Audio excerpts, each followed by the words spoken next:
Before the game starts, I think it's still open for a little while, so if you hurry, you might just still be able to place your bets here in the first of a possible 2 grand final sets here at the MMBM. Down air will get meter cancelled, and Charon with some unconventional edge guarding here, using a turnaround side B from the ledge, looking like a fellow German Marth Reaper there for a second. And Stivo able to time Charon's F smash attempt and clip him with the up B and regain stage control. So again, might have been a 2-stock swing for Charon here if he's unable to make it back, and suddenly Stivo is in the lead, even though he was in a rough position just 20 seconds ago. Shoutouts to Reverb Star, 5 months in a row for Geeky Goon Squad.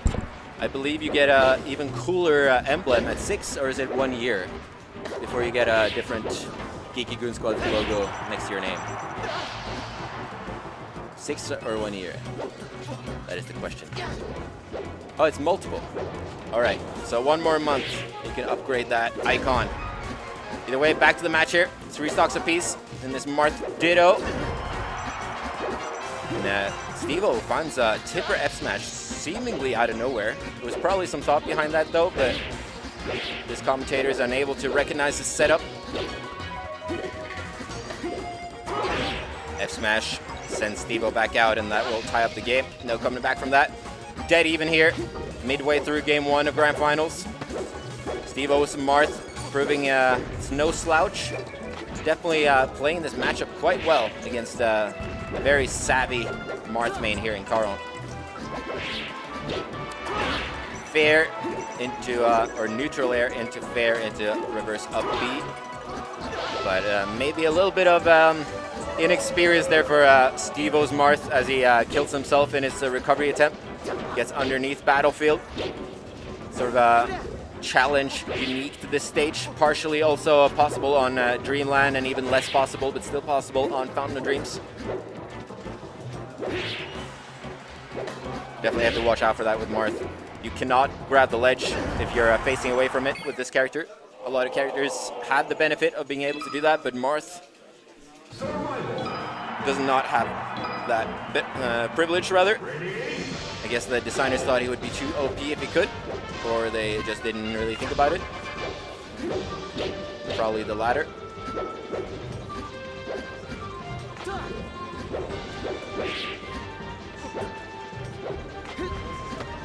A shield grab there from Charon as he tries to set up the forward throw pseudo chain grab / take chase, but unable to connect.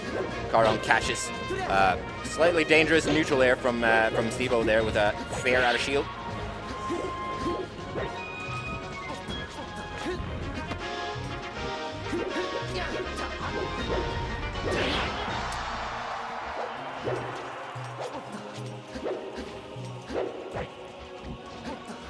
Again, both players feeling each other out in neutral here.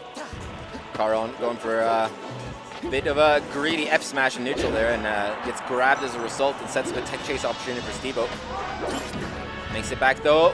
Sneaky with that crouch, pardon me, counter from the ledge.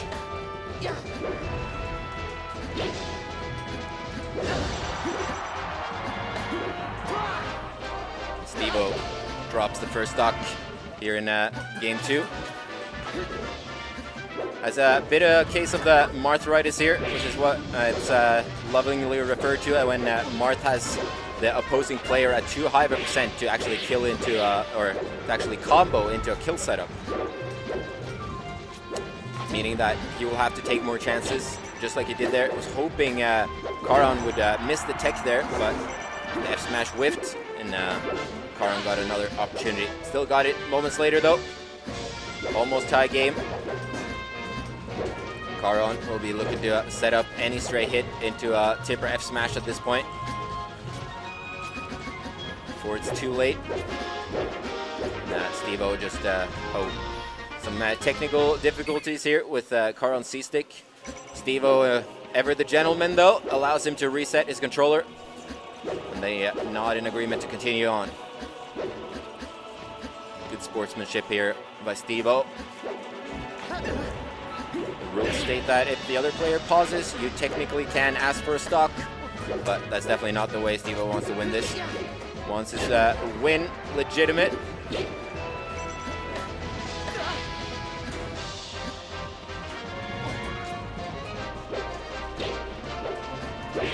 Both players opting to poke with some down tilts here. One of Marth's safer options to throw out a neutral. Still be punished though, especially with improper spacing. Good tipper F smash from Charon there, and Stivo sort of messes up his recovery. Used an up air. I guess he thought he had a jump or mistimed his jump.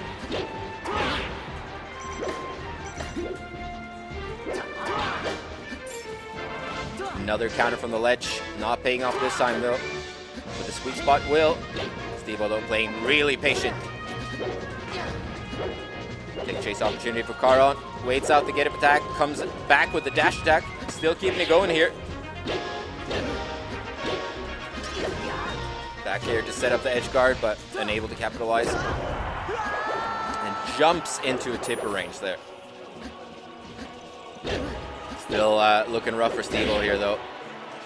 Charon trying to find the tipper down smash and hits with the sour spot instead. Not quite the same ball game when it comes to the effect of each of those moves. Tipper down smash can be devastating as an early finisher against most semi-floaties and light characters rather. But if you miss it, you're in. It's a really slow move, and you're almost bound to get punished for it. Shoutouts to Fuzziness, top 2 player in the UK, tuning into the stream. One of the best speedrunners in the world for this game. And Charon immediately finding a cheap kill here on Stivo. Stivo has to mind his P's and Q's here. Cannot be caught off stage like that. Marth has all the tools necessary to prevent you from ever seeing the stage on that stock ever again. Again, Charon just holding center stage. Stivo trying to find his way in. That straight on recovery will allow him to get back, but once again, Charon just keep the center stage. Kick chase opportunity for Charon. Stivo doing a good job of waiting out his jump there. Knowing that Marth has a finite time he can spend in the air there before he has to go back down.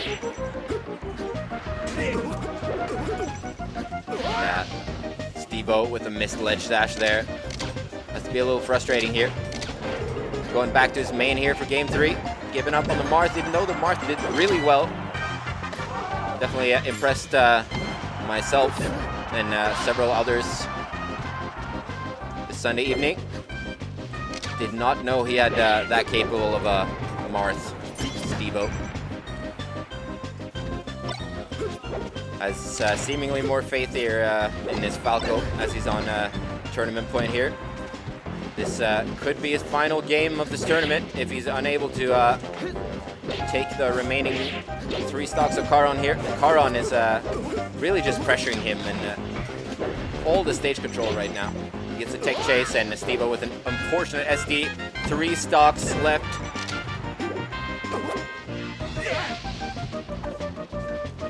And as I say that, just 2 to go. Still definitely in Charon's favor though, but definitely not out of reach for Stivo. He knows if he plays his absolute best, he can definitely get a result here. See game 4 here in Grand Finals. Mini final destination here on the top platform. Charon again waits out the get up attack, gets the re-grab. Stivo. Charon commits to going off stage there a little too late, and that might just be a stock, and we might see a very significant comeback here from Stivo if he's able to get the result here. That tipper F smash might cause some problems though. Really clutch shorten there, makes it back to the stage. Still alive, Charon. Double jab, and Stivo goes for the side B, immediate side B, and too far down to get it. Loses Grand Finals like he lost Winners Finals 3-0. Reversal of the character usage though. And Charon seals his first MMBM win here. Good stuff to him. We'll be looking to defend the title against some of the people above him on the Smash ranking here in Berlin next tournament. Good stuff, dude. Congratulations to him. Double winner here. Did win doubles as well. So barely lost a game this whole tournament. I think he lost... I don't think he lost any games in pools, and maybe he didn't lose a single game either in the singles pro bracket here. So dominant showing here. Only lost 2 games to teams. Just all-out amazing, amazing performance by Charon here. So I think that will lead us to a close here at the MMBM. I hope you guys have been enjoying the stream. I hope you guys have endured my solo commentary. A bit tired doing it by myself, but I figure it's better than nothing for you guys, so I hope you enjoyed it. Give your